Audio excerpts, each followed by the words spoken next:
Bueno, buen día, buenas tardes, buenas noches. Esta es la primera parte de la clase número 3, el diseño urbano del espacio público, la escala micro del diseño urbano. A esta parte la voy a presentar yo, Licia Ríos, luego continuará Evangelina Velasco, ambas somos las responsables de esta materia elegida. En esta primera parte de esta escala vamos a abordar la dimensión ambiental, en el espacio público, y en la parte 3B, esta es la 3A, en la 3B se va a desarrollar la dimensión físico-espacial de esta escala. En las clases anteriores planteamos una primera introducción sobre el tema del diseño urbano. En la segunda nos referimos a condicionantes y lineamientos para el abordaje del diseño en la escala de la ciudad. En esta, que debe interpretarse como parte de un todo, nos centramos en la escala micro y en la dimensión ambiental.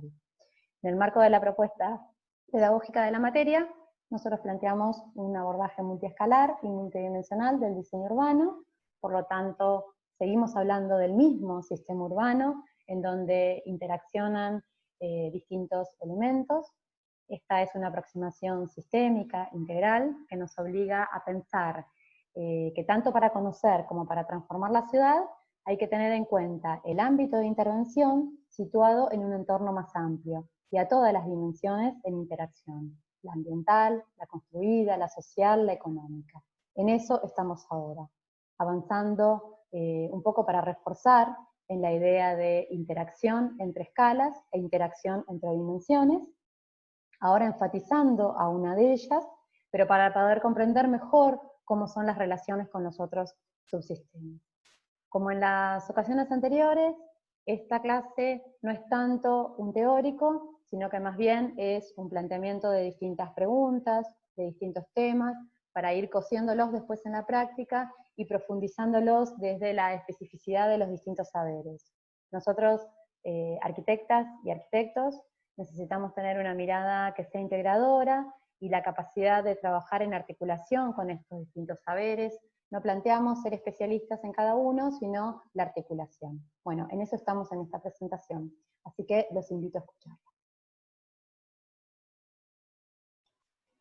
Estos son los contenidos de la presentación que voy a desarrollar. En un primer lugar, voy a recuperar la idea del diseño urbano en la escala del espacio público, a qué llamamos diseño urbano en esta escala, recuperando entonces también la idea de la multidimensionalidad. Y en segundo término, pondré énfasis en de qué se trata esta dimensión ambiental, qué propósitos tiene para la transformación inclusiva y sustentable. Recuperaré algunas estrategias generales ya planteadas en las clases anteriores. Y en tercer lugar, voy a desarrollar algunas estrategias particulares por los distintos condicionantes y recursos que nosotros creemos que son clave desde esta dimensión, pensando en la idea de que necesitamos tener un diseño urbano situado también desde el punto de vista ambiental. Bueno, estos son los contenidos, avanzamos entonces en el desarrollo. Bien, ¿de qué hablamos cuando decimos diseño urbano del espacio público?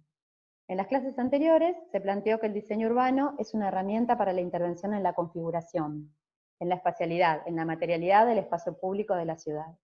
Ahora vamos a poner énfasis en la escala del espacio público, por lo que vamos a operar sobre avenidas, calles, plazas, parques, en grandes equipamientos, de todo tipo, ¿no? Educativos, culturales, comerciales, de transporte, de infraestructuras de comunicación. Como ya también planteamos, puede darse en forma articulada con la escala macro, pero también a partir de transformaciones puntuales o particularizadas. Nosotros planteamos que la importancia, vuelvo a destacar la importancia de pensar en forma interrelacionada ambas escalas y del carácter estructural y estructurante que tiene la intervención en la escala de la ciudad. Como también ya planteamos, la intervención en la escala del espacio público se articula con intervenciones en los espacios privados, tanto sea a partir de la regulación de su morfología, de la regulación de la ocupación, o de otro tipo de intervenciones como por ejemplo las de renovación edilicia. De esto se trata la intervención en el diseño urbano en la escala del espacio público. Bien, también en encuentros anteriores remarcamos la idea de multidimensionalidad. Vamos a poner mucho énfasis en las particularidades y en las interacciones entre las dimensiones ambiental, espacial y social. En lo ambiental, destacándola desde el punto de vista de los recursos, pero también en las formas de apropiación y transformación de la naturaleza, tanto sea como fuente de recursos o como condicionante de los procesos sociales. Desde lo físico-espacial nos vamos a referir al sentido material del espacio público. Y cuando hablamos de lo social, nos referiremos en el espacio urbano como una estructura de inclusión social de distintos colectivos, con el aporte de distintas miradas para su producción y con la necesidad de que sea un espacio de inclusión de las distintas diversidades de nuestra sociedad. Y también vamos a pensar en estrategias de intervención que las articulan. Y con esta clase, bueno, vamos a abordar, como ya vengo diciendo, la primera de estas dimensiones.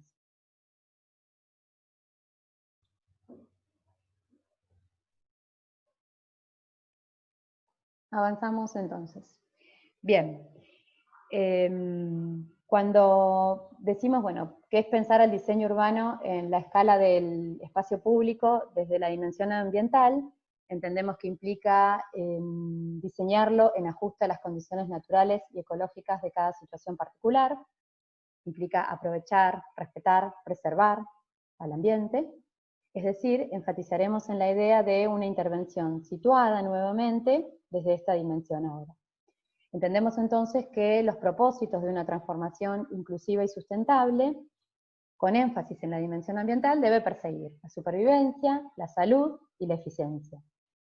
Con la supervivencia de la ciudad y su población nos referimos a que debe lograr pervivir ante catástrofes y eventos naturales, sean inundaciones, climas extremos, tornados, deslaves, etc., por lo que se debe prevenir, mitigar daños, minimizar la exposición y tender a lograr condiciones de confort adecuadas para las distintas actividades urbanas y para la totalidad de su población.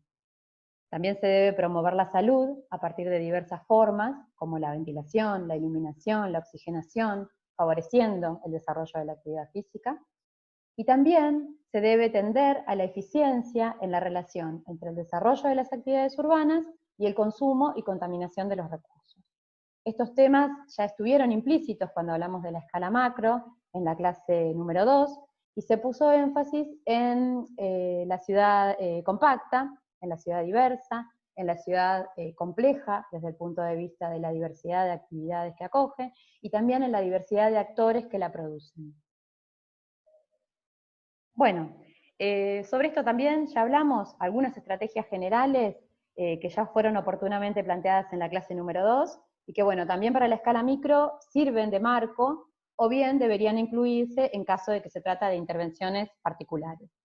Nos referimos a que se debe propender al menor consumo de recursos y de degradación, por ejemplo, minimizando el consumo de energía y de recursos, como el agua, como el suelo, no sobreexplotándolos a estos sistemas de soporte, reduciendo la contaminación sonora del aire, del suelo, de los distintos recursos, aumentando la biodiversidad al interior de las ciudades, incrementándola, logrando más proximidad, tanto de usos como de, a los equipamientos y servicios de tipo básico, haciendo más eficientes en el uso a los servicios públicos y privados, acá ya refiriéndonos a lo construido. Y también, para el caso de la intervención urbana y arquitectónica, entendemos que a priori sería más sustentable aportar a tener mayor renovación y mayor rehabilitación y menos crecimiento ex novo y menos crecimiento en forma extensiva. Por supuesto que estas estrategias son estrategias que deben pensarse en conjunto, que se interdefinen y que tienen un efecto mayor si se piensan en forma articular. Continuamos entonces. Como ya se dijo, vamos a trabajar en la dimensión ambiental con la idea de sistema, donde lo que abordaremos es un conjunto de elementos en interacción que nos importa en tanto condicionantes críticos para el diseño urbano, pero también como recursos del mismo, por sus beneficios o servicios ambientales que nos pueden prestar a la ciudad. No vamos a detenernos, nos vamos a detener entonces no en forma excesiva en cada una de estas componentes, sino que vamos a reconocer algunas funciones que por supuesto todos las conocemos, vamos a hacer un punteo de los conocimientos mínimos que necesitamos conocer de cada uno de estos componentes para poder intervenir en el diseño urbano, y también vamos a recuperar algunas estrategias de intervención que ponen énfasis en potenciar los aspectos de cada uno de estos tópicos o de resolver los conflictos que pueden tener con respecto a la urbanización. Bueno, nos referimos a la orientación, al asoleamiento, todos sabemos, necesarios para la iluminación, también para la captación de energía o para la protección de esa misma energía, también por cuestiones de salubridad. En segundo término nos referiremos a los climas y a los microclimas necesarios de considerar para la habitabilidad urbana, para el confort. En tercer término nos referiremos a la vegetación, por su valor para la depuración del aire, como protección ante el ruido, por su capacidad para la retención del agua, por ser albergue de especies animales, también como fuente de sombra y de control térmico. Todos sabemos los beneficios de la vegetación, que los beneficios de la vegetación son múltiples. Avanzaremos luego en el tratamiento del agua y de la humedad en la ciudad, porque todas las ciudades necesitan de agua para el abastecimiento, pero también por el confort que implica su tratamiento por la humedad relativa del ambiente, tanto sea para controlar esa humedad como para posibilitarla, y también por la belleza que implica su presencia en la ciudad, entre otros múltiples beneficios que también seguramente ustedes ya conocen. Ahondaremos también en la calidad del aire y en la calidad visual, también por lo que implica para la habitabilidad urbana, para el confort y para la salud. Y finalmente nos detendremos en los materiales, también por los mismos aspectos. Para cada par vamos a plantear ejemplos que servirán para reflejar esos dos tópicos, pero que por supuesto pueden tomarse desde los otros enfoques. Bueno, avanzamos entonces en la tercera parte de esta clase, en donde plantearemos estrategias particulares por condicionantes y recursos. El primero de los temas, la orientación y el asoleamiento, bueno, tiene como función la iluminación, la captación de energía, también la protección, la salud. También nos referiremos a la orientación y el asoleamiento porque implica posibilidades de ventilación muchas veces. ¿Cuál es el conocimiento necesario que tenemos que tener respecto de este tema? Bueno, en principio, saber cuáles son las zonas que están asoleadas y las que están de sombra, cuánto tiempo, cuánta superficie de asoleamiento tiene una ciudad o sectores de la misma. Esto es de una forma en ciudades planas, pero es totalmente distinto en zonas de montañas. Por ello es que debemos situarnos en cada particularidad. Otro dato que seguramente es necesario es saber la separación entre manzanas y edificios. El estudio de sombras arrojadas es muy importante para el diseño urbano. Fundamentalmente también es necesario saber cuáles son las actividades que se van a desarrollar en cada uno de los sectores de la ciudad, porque hay actividades que necesitan asoleamiento y hay otras actividades que necesitan sombra. Esto es de acuerdo a las funciones que se van a desarrollar. Un ejemplo de importancia de esta dimensión podría ser por la importancia en relación a las formas de producción de la ciudad y las consecuencias que tienen la desigualdad urbana. Es el caso, por ejemplo, de la ciudad turística de San Martín de los Andes, en donde los barrios más pobres se localizan en el cerro, que tiene menor asolamiento, e incluso con condiciones de peligro de derrumbe. Por eso también es importante atravesar siempre al análisis de la dimensión ambiental con las otras dimensiones. No voy a andar en este tema, pero es importante que a medida que van avanzando en esta dimensión y en cada uno de sus tópicos, que podamos trazar relaciones con los distintos énfasis de la cuestión urbana.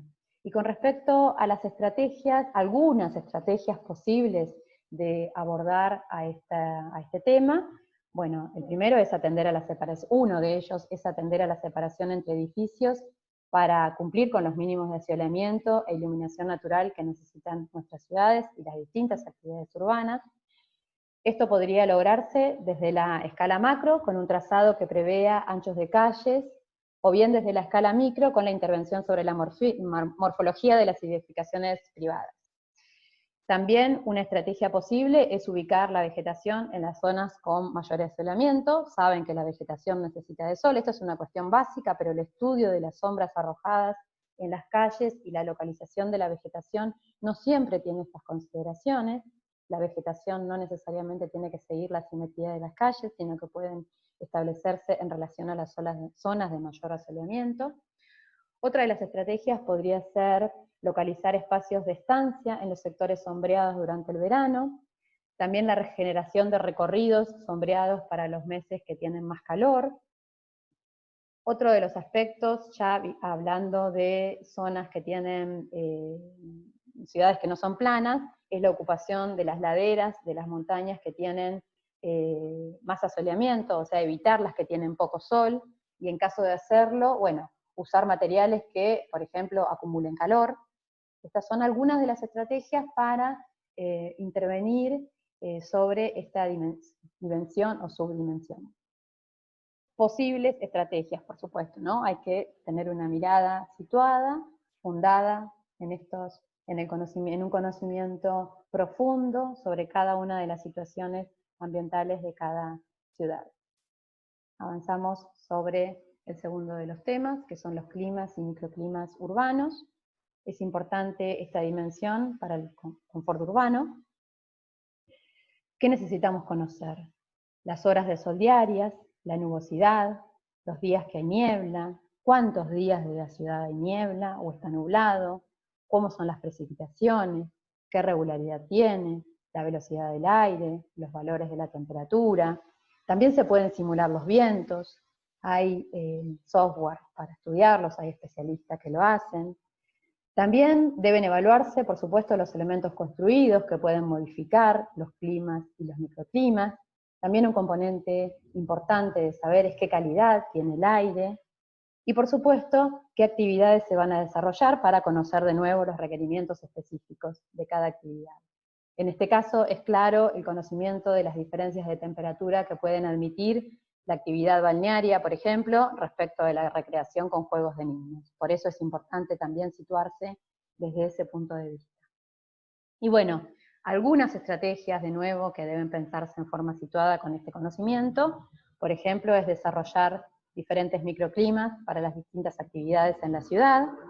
La recreación, el ocio, el balneario requieren distintos climas. También otra estrategia puede ser el aumento de superficies absorbentes para la posterior evapotranspiración, en casos que se requiera humidificar el aire o bajar la temperatura ambiente. La generación de islas de calor o islas de frío, depende del clima que se tenga, ¿no? No siempre se necesita bajar la temperatura. En ciudades muy frías hay que generar ámbitos de calor, y muchas veces estos se pueden dar concentrando las construcciones. Otra estrategia es el control hidrotérmico natural, por ejemplo, con forestación que posibilita la generación de humedad en el ambiente, también con la selección de materiales adecuados. Desde el punto de vista de las construcciones, bueno, con la generación de morfologías que permitan la entrada de radiación solar y eviten los vientos predominantes en invierno en climas fríos, también generando brisas y evitando el asolamiento directo en los espacios de estancias y edificaciones, en los climas que requieren controlar el calor, también con la generación de corredores de sombra, complementados con espacios soleados, de nuevo, situándonos en cada uno de los ámbitos en los que estamos interviniendo. Bueno, avanzamos entonces en dos casos, en dos intervenciones con diseño urbano que pueden servir para referir a estos dos tópicos con los cuales empezamos a abordar la dimensión ambiental en la escala del espacio público. Antes de hacer algún comentario sobre el caso, quiero aclarar que todos los ejemplos que vamos a presentar con Evangelina, o casi todos los que vamos a presentar en estas dos partes de la clase, podrían recorrerse desde las distintas dimensiones o aristas de lo ambiental y de lo material. Preferimos sumar varios ejemplos y exponer en forma breve algunos de sus aspectos para aportar casos a los que ustedes puedan volver desde su mirada situada. Este es el Parque Central de Mendoza, es un parque que tiene 12 hectáreas, que se ubica en el área central de esta ciudad, que se desarrolló sobre un espacio que fue desafectado de la actividad ferroviaria. Sabrán ustedes seguramente que Mendoza es una ciudad que es un oasis dentro de un desierto. Para la ciudad, entonces, todo el sistema de espacios verdes y el agua son componentes fundamentales porque el clima es muy seco y las temperaturas son extremas en invierno y en verano muy caluroso, invierno muy frío. Se trata de un parque que se ganó por concurso, los arquitectos Becker y Ferrari son sus autores. Lo que proponen es, bueno, por supuesto, a este espacio desafectado de ese uso, integrarlo a la ciudad y armar un parque urbano. Se plantea, acá señalo en esta imagen de abajo, la continuación de vías, ¿no? Como para poder articular el parque con la ciudad. También se plantea el reciclaje de edificios de ferrocarril. Se proponen dos grandes ámbitos en la propuesta. Hay una gran rambla pública de 600 metros que atraviesa todo el parque en forma longitudinal. Y por otra parte, se plantea un cordón verde situado sobre este sector que funciona de buffer o articulador entre la trama urbana y el parque. Desde el punto de vista ambiental, tiene varios valores este parque. Una es la recuperación de espacios y edificios ferroviarios para convertirlos en un pulmón verde de la ciudad. Y desde el punto de vista particular de la gestión del agua, es importante también desde el punto de vista de la gestión del agua y de la cuestión climática, ¿no? Porque se configura un lago central que sirve como reservorio de agua, tanto para el riego como para la generación de microclimas en los distintos ámbitos del parque. Acá en esta foto se puede ver, en la foto de la derecha se puede ver parte de ese reservorio de agua. Es muy importante juntar el agua en la ciudad de Mendoza, porque es una ciudad, es un clima seco extremo, como venía diciendo. También por el tema del riego, pero también por la generación de estos ámbitos de estar, en los cuales mejora mucho el confort, la posibilidad de estancia, dado estas condiciones climáticas. Las fotos son de la página de los autores del proyecto. Bueno, y este segundo ejemplo es la rehabilitación del bosque de Chapultepec, en Ciudad de México. Esto, a diferencia del caso anterior, que era una creación de un espacio público, esta es la rehabilitación de un espacio público existente desde antes de la colonia incluso. Es una intervención que se viene desarrollando en la Ciudad de México. Es un parque que es muy sentido para la ciudad, por el valor histórico, como les decía, que existe antes de la colonia, pero también por su valor ambiental, por su historia, porque es un ámbito de encuentro, porque tiene muchos equipamientos, y porque Ciudad de México es un ámbito en donde las cuestiones ambientales son bastante críticas. Tiene casi 700 hectáreas, se viene rehabilitando desde el año 2007, porque estaba siendo degradado por el intenso uso, tiene un gran uso este parque, y bueno, venía siendo degradado en tanto el recurso forestal, como los ámbitos de espacio público, como los recursos hídricos, entre otros aspectos que venían con una gran crisis. Este parque, como decía, es fundamental porque Ciudad de México, más que una ciudad, es un área metropolitana, y este es el gran pulmón verde. Acá adentro de este parque están los grandes museos de la ciudad, como el Museo de Antropología, el Museo Tamayo, el centro de artes más grande de la ciudad está acá. Es un ejemplo que puede tomarse para la escala macro y también para la escala del espacio público. Es una intervención muy completa, que como decía se viene haciendo desde hace varios años, integral, y que aborda tanto la dimensión vegetal, la hidrológica, la cultural, la histórica. Lo traemos a esta dimensión, la cuestión climática y la cuestión, porque tiene, para la Ciudad de México, un aporte muy grande a la cuestión digamos, de la minimización del calor urbano, y también porque aporta a los microclimas al interior de cada uno de los ámbitos de este parque, por el uso del agua, por los diversos usos de la vegetación, por las distintas escalas en el uso de la vegetación. En este caso, las fotos son de la administración del Parque de Chapultepec y también del estudio del arquitecto Schechmann, que es quien hizo la primera parte de rehabilitación de este parque. Estas fotos son de la primera sección del parque. Esta foto de la izquierda de abajo muestra los ámbitos de intervención de una parte de esas 700 hectáreas de Chapultepec, que es la primera sección y es donde se intervino desde este estudio de arquitectura. Avanzamos entonces ahora sobre un componente, bueno, del cual ya se viene hablando, que es la vegetación. Como todos saben, las funciones de la vegetación en la ciudad son múltiples. En primer lugar, como principal elemento para la absorción del dióxido de carbono, pero también para la captación de energía solar, para la fijación de la contaminación. Son importantes los árboles porque son barreras frente al viento, también son barreras frente a los ruidos, son pantallas acústicas, son ámbitos de sombra, son ámbitos para la vida de la fauna nativa, también sirven como espacios de juego, como elementos importantes para la disminución del estrés urbano, son importantes por la calidad visual que le aportan a la imagen urbana, entre muchas cosas que ustedes ya saben, pero que es importante recuperar al momento de intervenir en el diseño urbano. ¿Cuál es el conocimiento necesario que debemos saber para poder intervenir en forma acorde a todo lo que implica la vegetación en la ciudad? Bueno, podemos construir o podemos pedir tener mapas de áreas verdes, también la evaluación si existen corredores biológicos a partir de las áreas verdes de la ciudad. También es importante saber el estado en el que está la vegetación, cuál es la fragilidad que tienen las especies en caso de que lo tengan, qué tipo de especies hay, qué clima tenemos y si éstas se adaptan al clima, y bueno, también cuáles son las actividades que hay que desarrollar, que requieren de esta vegetación. Y bueno, algunas estrategias respecto de la vegetación. Una es la producción local de los árboles.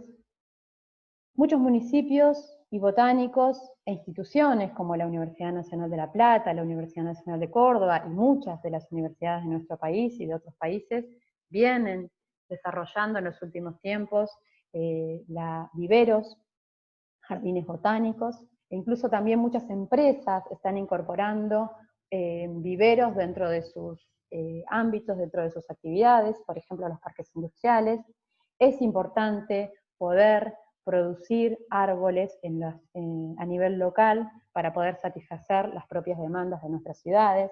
Se está invirtiendo mucho en recuperar a los viveros para asegurar especies y procesos de forestación continua, no es que se planta una vez, sino que son procesos que hay que estar constantemente gestionando e interviniendo.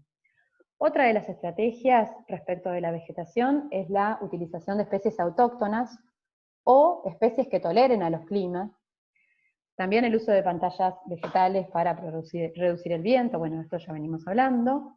Otras estrategias son utilizar árboles con hojas caducas en casos en donde las condiciones climáticas son muy diferentes de estaciones, en donde necesitamos sol en invierno, pero necesitamos mucha sombra en verano. También la localización de la vegetación en los sectores de calles con mejora de soleamiento. Otra estrategia bueno, como la que citamos en Chapultepec recién, es la restauración de la vegetación en espacios abiertos, la regeneración o generación de corredores. Esta idea de generación de corredores verdes fue planteada en La Plata a partir de la crisis que vivimos con las inundaciones, por el poder que tienen de retención del agua los espacios vegetados, pero también por la calidad estética y visual que proponen a la ciudad.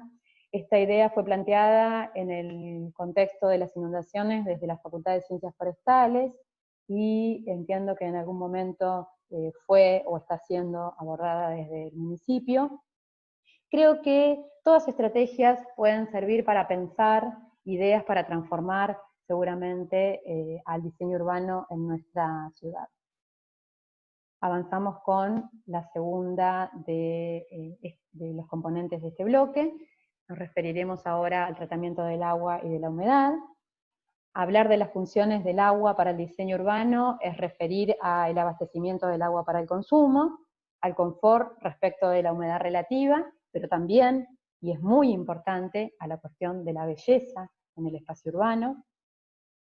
Respecto de este tema, necesitamos conocer las dinámicas y el balance hidrológico, cuánto se consigue de agua por lluvias, cuánto se pierde, cómo es la dinámica de los distintos cursos de agua también, cuál es el balance que tenemos de humedad relativa por distintas estaciones del año, cuáles son las escorrentías que tienen los cursos de agua, qué grado de impermeabilización del suelo tenemos. Este es un indicador importante y que se viene sumando desde el punto de vista de la planificación urbana, también desde el punto de vista del diseño, también desde el punto de vista de la regulación. Se puede intervenir para poder controlar, y por lo menos es necesario conocer, bueno, cuánto tenemos de impermeabilizado el suelo, cómo son las precipitaciones en cada una de las ciudades, qué intensidad tiene, qué intervalos, cuáles son las zonas que se inundan, cuáles las condiciones en que tenemos el agua subterránea, cuáles son los niveles freáticos. Y también, por supuesto, cuáles son las actividades que hay que desarrollar. Bueno, algunas estrategias para el tratamiento del agua y la humedad. Por ejemplo, generar brisas en lugares en donde hay exceso de humedad para poder secar el aire.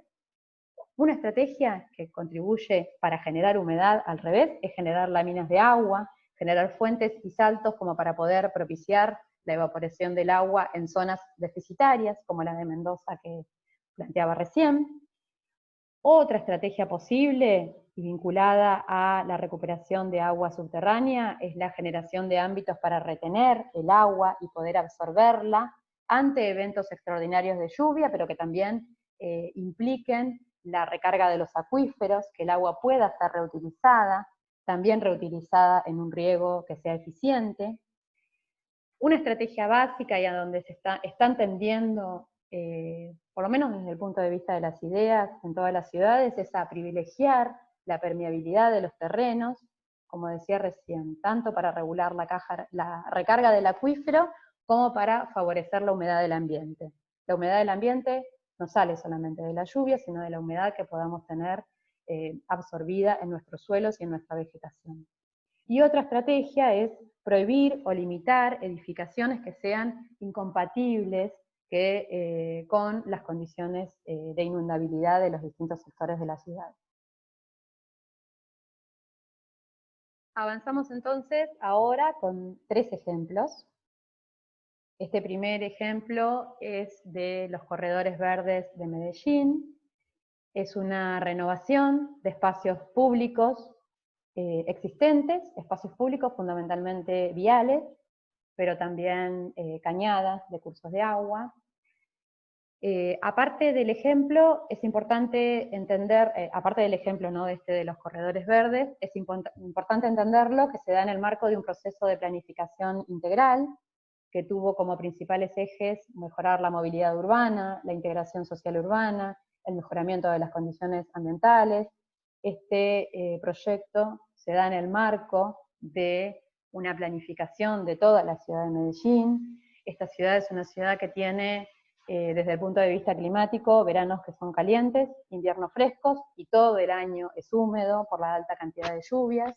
Medellín está a 1500 metros sobre el nivel del mar aproximadamente, y en este caso, esta intervención en el diseño urbano tiene como objetivo disminuir la isla de calor a partir de incrementar la superficie arbolada, tanto en calles como en arroyos urbanos, y también en las laderas de los cerros. Se priorizaron intervenciones en sectores de la ciudad que no tenían gran cantidad de espacios verdes. Se piensa como efecto indirecto de esta intervención también reducir la contaminación del aire por el efecto que ya se dijo anteriormente que tiene la vegetación, generar ámbitos para la circulación peatonal, también de bicicletas, conformar espacios públicos con múltiples finalidades y mejorar la calidad del espacio urbano. Enfatizo con esto. dos cosas. Es una intervención que se da en el marco de intervenciones en la escala macro, y también es una intervención que busca, ¿no?, mejorar la calidad del aire a partir de la vegetación y que tiene múltiples objetivos. Es decir, es una intervención integral e integrada. El segundo ejemplo, bueno, vuelvo sobre el bosque de Chapultepec, de Ciudad de México. Acá lo muestro desde el punto de vista del tratamiento del agua, tanto el agua superficial como subterránea. Esto sucede en lo que se llama la tercera sección del bosque de Chapultepec. Hoy hablaba de la primera sección. Es la zona menos accesible del parque, pero entiendo que es la más grande. Es un proyecto que ahora lo desarrolló la administración propia del parque. El parque tiene un ente de gestión muy importante, tiene mucha gente trabajando en el parque. Esta parte del parque tenía varios problemas relacionados con la gestión del agua, que tenían que ver con la baja retención del agua pluvial. El agua pluvial tenía una escorrentía muy rápida que erosionó el suelo, había gran cantidad de árboles dañados, tenía una represa que estaba infrautilizada, que servía para recuperar agua, y también tenía escaso mantenimiento. Lo que se planteó en esta intervención es recuperar el suelo para aumentar la infiltración. También se recuperó la retención del agua pluvial a partir de el acuífero, se recuperaron las formas de las cañadas para poder volver a la situación natural, que puedan conformar este sistema de retención de agua. También se restauró la flora para que la fauna pueda volver a este lugar, ¿no?, a estos ámbitos en donde se desarrolla la fauna. Bueno, entonces, es una intervención, de nuevo, de una recuperación de un bosque existente, en donde entre las múltiples dimensiones que se abordan, también es la cuestión del tratamiento de la dimensión del agua en la ciudad, que tiene como finalidad dos cuestiones. Por una parte, retener el agua, recuperar las cañadas, y que implican también una restauración de todos los ecosistemas alrededor de esta regeneración del agua. Bueno, y avanzamos en este tercer ejemplo. En el primero, el de los corredores verdes, poníamos énfasis en la vegetación en la ciudad. En el segundo, el agua y la vegetación a la par. Y en este, que es el sistema de parques ambientales aireadores de agua de la cuenca Matanza-Riachuelo, también vamos a poner énfasis en la interacción entre las distintas dimensiones, pero lo traemos para referir a la mejora, a que es una intervención en el diseño urbano, en donde está implícita la mejora de la calidad del agua.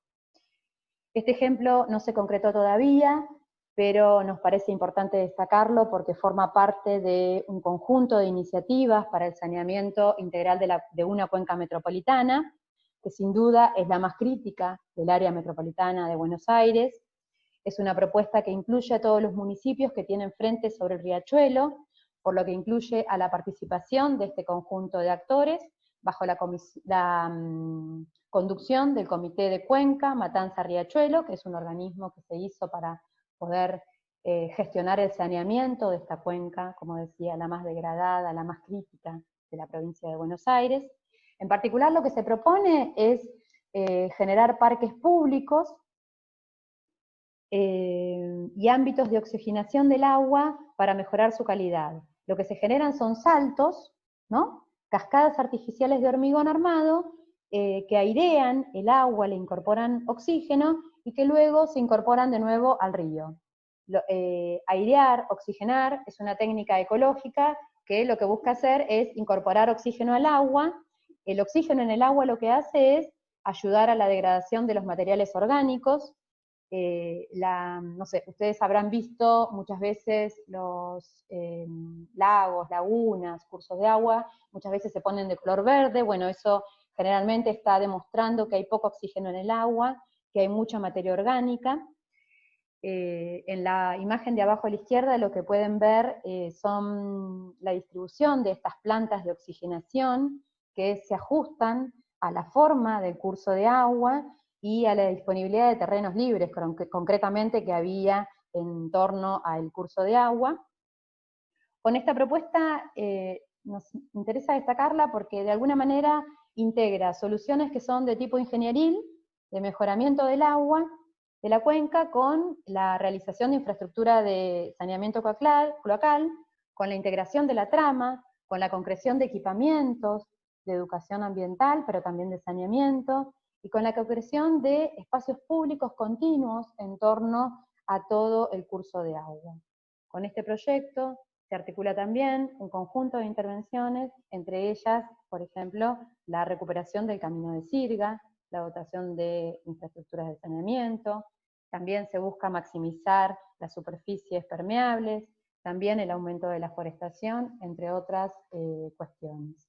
De nuevo, lo traemos porque es un caso que busca mejorar la calidad del agua, y generar espacios públicos, ¿no? Fundamentalmente, para el diseño urbano es importante eso también, pero le da una resolución a la cuestión del mejoramiento de la calidad del agua, que nos parecía importante de traer a colación a este curso, para entender que, bueno, cuando se interviene en el espacio público, también necesitamos muchas veces intervenir en estos componentes. Bueno, avanzamos entonces ahora sobre la cuestión de la calidad del aire y la calidad visual. Bueno, ¿para qué sirve? Para la habitabilidad urbana, el confort y la salud. Esto es muy claro, ¿no? ¿Qué conocimiento necesitamos tener? ¿Qué calidad tiene el aire? ¿Qué dinámicas atmosféricas tenemos en cada una de las ciudades? Sabemos que hay ciudades que son más contaminadas que otras, generalmente tienen que ver con la intensidad y el tipo de actividades que se desarrollan en ellas, pero también con las condiciones naturales. Muchas veces las ciudades que están en valles tienen dificultades para la ventilación, entonces la calidad del aire es distinta a las ciudades planas, que por ahí están más ventiladas. Estrategias posibles para intervenir sobre la calidad del aire a partir del diseño urbano. Bueno, liberar el espacio ocupado por vehículos motorizados es una estrategia bien conocida. Privilegiar otras movilidades no motorizadas también es una estrategia bien conocida, no siempre implementada, por supuesto. Otras estrategias que han venido desarrollando muchas ciudades latinoamericanas son las restricciones diferenciales al tránsito de vehículos, por patentes, por vías. Esto es típico en Ciudad de México, en Medellín, que son ciudades en donde la calidad del aire es bastante crítica, por temporadas, y también por las condiciones naturales, por la gran urbanización, pero también por los que ambas ciudades son valles, y bueno, tienen estas dificultades de ventilación que recién aludía. Otra estrategia es aumentar la superficie permeable, arborizada y la biodiversidad. También la idea de configurar redes verdes, que ya se aludió en filminas anteriores. Bueno, y avanzamos sobre el último de los tópicos que nos interesó rescatar. Por supuesto no son todos, son algunos. Vamos a referir a los materiales. También, desde el punto de vista de los materiales, puede aportarse a la dimensión ambiental urbana por las posibilidades de mejorar el confort de la ciudad. ¿Qué conocimiento necesitamos tener? Bueno, ¿qué origen tienen los materiales? ¿Qué adecuación climática y paisajística posibilitan? ¿Qué duración? ¿Qué confort térmico nos posibilitan? ¿Qué capacidad de absorber, de almacenar energía, de emitir energía radiante? ¿Qué texturas? ¿Qué permeabilidad tienen? ¿Qué inercia térmica? Fíjense qué importante de pensar los materiales en relación a los componentes anteriores que venimos hablando. Con respecto a las estrategias, nos interesa, por ejemplo, saber respecto de los procesos de planificación de fabricación de los materiales, a dónde se han hecho. Más sustentables serán seguramente si son materiales locales. También una estrategia posible es, ante situaciones de infracalentamiento, usar materiales que acumulen energía en los mismos materiales, o incrementar, que posibiliten el incremento de la temperatura superficial. Esto es clave para los climas fríos. También el uso de materiales oscuros que absorben energía y la pueden irradiar en otros momentos. Al revés, ante sobrecalentamiento en verano, podemos seleccionar materiales que eviten la acumulación de calor en las superficies urbanas, materiales claros. También pensar en la permeabilidad que tienen los materiales para incrementar la humedad del ambiente urbano. A esto lo vimos y ya lo mencionamos antes, en los casos y también en los distintos tópicos. También pensar que pueden mezclarse los materiales de tipo construido con el uso de suelos naturales y superficies vegetales, ¿no? También para aumentar la permeabilidad.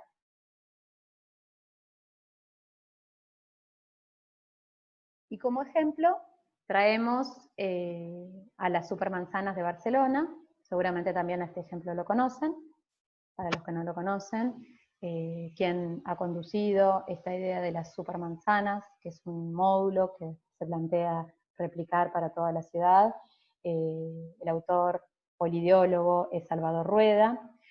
Él es la cabeza de la Oficina de Ecología Urbana, que es quien conduce este proyecto, en donde enfatizo ahora la dimensión de, de los materiales y del confort urbano y de la calidad del aire, de la calidad visual, pero que seguramente está pensado, claramente está pensado desde las distintas dimensiones. Bueno, ¿qué es una supermanzana? Lo que se plantea con esta propuesta es redefinir en unidades urbanas de más o menos 400 por 400 metros, que son aproximadamente 16 hectáreas, redefinir estas unidades urbanas en el sentido de acentuar la funcionalidad que tienen estas unidades mínimas, en donde se acentúa también el carácter del espacio público al interior y se restringen los accesos vehiculares de tipo pasante. Fíjense que lo que se muestran en las calles grises son los que, a partir de esta intervención, sería el tránsito pasante, y a partir de el diseño de bucles interiores que solo permiten el acceso en coche a toda a una mínima cantidad de fachadas, pero no permiten atravesar a estas unidades, por lo que los autos que entran son expulsados. Esto se articula con un sistema mayor que integra el tránsito en bicicletas, en colectivos y en autos de toda la ciudad, ¿no? Y bueno, lo que se hace es priorizar la generación de espacios de estancia, de espacios de circulación lenta al interior. Es una intervención entonces que indirectamente incide en el mejoramiento de la calidad del aire, que es por lo cual estamos presentándolo ahora, pero que integra a la movilidad, integra a la accesibilidad, a la calidad urbana, a la generación de espacios públicos de estar. A esto ya lo va a desarrollar seguramente Evangelina en la clase 3B, pero ahora la destacamos porque claramente la disminución en el flujo de vehículos al interior de estas unidades nuevas que se redefinen en la ciudad incide en el mejoramiento de la calidad del aire. Claro, por supuesto, es importante también entender en forma situada a esta intervención que es adecuada en un sector en donde hay alta densidad de habitantes viviendo, ¿no?, en este sector, en estas 16 hectáreas, que requieren de esos equipamientos, pero también en Barcelona hay una alta densidad de visitantes que tienen fines turísticos, o sea que también hay que interpretarla en forma situada. El segundo de los ejemplos es el plan maestro de la avenida Carabobo en Medellín. De nuevo traigo el caso de Medellín y destaco esta intervención que forma parte de un conjunto de intervenciones en una ciudad planificada. La avenida Carabobo, que se marca en el plano de la izquierda, es una de las calles más importantes de la ciudad de Medellín, porque es una de las primeras, funcionó casi como un camino real, porque conecta el centro de Medellín hacia el norte y hacia el sur, es uno de los únicos accesos entre el norte y el sur desde el centro. La intervención tiene toda esta extensión que se enmarca en el plano. Acá a la izquierda está el Jardín Botánico, el Museo Explora, la Universidad de Antioquia. Un poco más acá está el Cerro de Moravia, que también seguramente es una intervención que ustedes conocen porque ha sido muy difundida con la finalidad de integración sociourbana. Y en este caso es un proyecto que integra la movilidad, la accesibilidad y la generación de espacio público A este ejemplo lo muestro por los materiales, desde el punto de vista ambiental, pero puede leerse de nuevo desde las distintas dimensiones. Los invito a revisarlo luego porque tiene muchas dimensiones interesantes de abordar. A este proyecto lo hizo el municipio, con una intensa participación de los comerciantes, porque como les decía, nace en el centro comercial. Lo destaco desde el punto de vista ambiental por el uso de los materiales, porque en muchas partes de este recorrido se usaron materiales permeables, no reflectantes, de bajo costo, y los adoquines son de producción local. Y bueno, pero como les decía, pueden verlo desde las distintas dimensiones. La situación antes de la intervención era de deterioro, de saturación, porque la calle era saturada, era propia del espacio del automóvil, también era saturada por el espacio de transporte, y de nuevo, el hecho de sacar al auto de la calle también incidió en el mejoramiento de la calidad del aire. O sea, también puede ser visto desde ese punto de vista. Las fotos son de la página de la Empresa de Desarrollo Urbano de Medellín.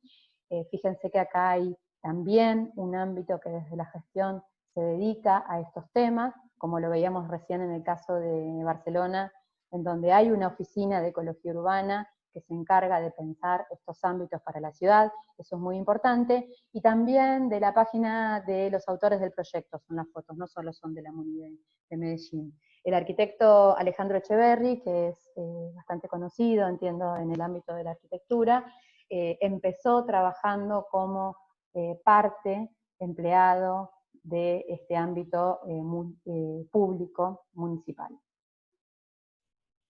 Bueno, y este fue el último de los ejemplos, el último de los tópicos que nos interesaba destacar desde la dimensión ambiental. No es que no haya muchos, sino que, bueno, como les decía hoy, nos interesa poner el tema sobre la mesa y empezar a pensar, a desarrollarlo a posteriori. En síntesis, con el planteo más teórico y con los casos, de lo que estamos hablando es de un diseño urbano situado.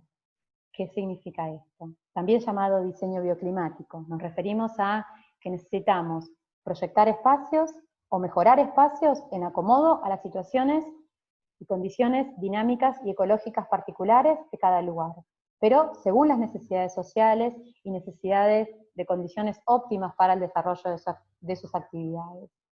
Necesitamos evitar dicotomías, ¿no? Situarnos en cada lugar, en cada parte de la ciudad. ¿Es necesario resguardarse de los vientos o es necesario captar brisas? ¿O es necesario en distintos sectores de la ciudad tener respuestas diferentes? La humidificación del aire o la disecación del aire es lo mismo. Necesitamos proteger o captar de calor. Necesitamos asolear o sombra. Sombra natural o artificial. Absorber o expulsar el agua. En principio, lo que necesitamos es evitar dicotomías, evitar la homogeneización. La ciudad no es un todo homogéneo, por ello la intervención situada y equilibrada, por ello la adecuación a procesos naturales. Estas son, de alguna manera, las ideas que vinimos destacando a lo largo de las distintas clases, y en esta clase en particular, desde el punto de vista del diseño urbano. Bueno, y acá en la bibliografía agregamos algo mínimo, la verdad, porque entendemos que ustedes pueden ampliarla a partir del abanico que ofrece cada uno de estos autores, y a partir también de las necesidades que ustedes tengan, los intereses. Y además de esta bibliografía, dejamos los casos presentados que pueden servir como fichas para recuperar y ampliar cuando ustedes lo necesitan. En este caso, pusimos énfasis en cada uno de los ejemplos en alguna componente de la dimensión ambiental, pero en todos los casos podemos recorrerlos desde las distintas dimensiones interrelacionadas, porque lo que los aúna a estos distintos ejemplos es que son intervenciones de carácter público, estructural, y que se plantean para pensar a nuestras ciudades desde una mirada inclusiva y sustentable. Así que bueno, esto fue todo. Les agradezco, como siempre, la atención. Les dejo de nuevo los medios que tenemos para comunicarnos, el Instagram de la materia, en donde bueno, nos pueden comunicar cualquier aviso que tengan, pero tenemos un correo electrónico, que seguramente es mucho más, favorece una comunicación mucho más directa. Y también, como siempre, tenemos el canal de YouTube para poder publicar estas clases y también para plantear alguna duda que tengan respecto a ella. Bueno, de nuevo, les agradezco la atención, nos seguimos viendo, los invito a ver la segunda parte de esta clase que la va a presentar Evangelina.